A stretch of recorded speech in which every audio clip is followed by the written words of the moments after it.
शादी के बाद क्या हो गया, माँ निरुपयोगी हो गई। माँ की अब जरूरत नहीं रही, माँ की जरूरत नहीं रही, क्योंकि तुम्हें जो चीज़ रोटी पानी चाहिए था वो मिलने लगा। तुम्हारा राग अब माँ से कम हो गया, क्योंकि माँ की अब जिंदगी में ज़रूरत, बस महानुभाव यही मैं तुम्हें उपदेश देना चाहता हूँ। माँ से तुम्हें राग है क्योंकि माँ तुम्हारी उपयोगी है। माँ के बिना तुम अनाथ हो जाओगे। और जैसे माँ की ज़रूरत नहीं पड़ी, अब आपका परिणाम माँ के प्रति क्या है, बस यहाँ से शुरू होगी हमारी कहानी।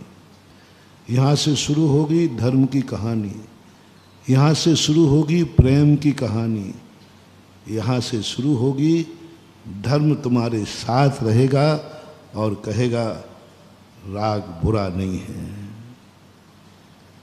हम राग की निंदा करते हैं ना, राग आग दहे सदा तात समामृत से ये चिर भजें विषय कषाय अब तो त्याग निज पद बेये। महाराज आप लोगों को राग अच्छा ही नहीं लगता? नहीं, मुझे बहुत अच्छा लगता है राग। मेरी जिनवाणी को भी बहुत अच्छा लग रहा है। हमारे महावीर स्वामी कभी प्रेम को तोड़ने की बात नहीं करते। बस इतनी सी बात है, वही माँ है, एक उदाहरण दे रहा हूँ मात्र, वही माँ है। जब माँ आपके उपयोग की नहीं रही, अब उसके बिना भी तुम्हारा काम चल सकता है, तो क्या उतना ही प्रेम तुम्हारा माँ से बना रह सकता है? क्या अब भी तुम माँ को याद करोगे? अब भी क्या माँ तुम्हारे लिए जीवन में उपयोगी है? यदि ऐसा राग तुम्हारा है तो जाओ, मैं तुम्हारी गारंटी लेता हूँ, कितना भी तुम राग कर लेना, तुम्हारी दुर्गति नहीं होगी, ग्रस्त हो। ये प्रेम है, प्रेम कहीं निषेध नहीं किया। पूज्यवर वीरसेन स्वामी ने जय धवला जी के अंदर प्रेय शब्द का, प्राकृत में प्रेय बोलते, आपकी भाषा में हिंदी में प्रेम बोलते। प्रेम का कहीं निषेध नहीं है। प्रेम एक बहुत अच्छी चीज है, जिसकी चर्चा कबीर ने कही थी, वो बुरी नहीं है। 2.5 अक्षर प्रेम का पढ़े सुपंडित होए।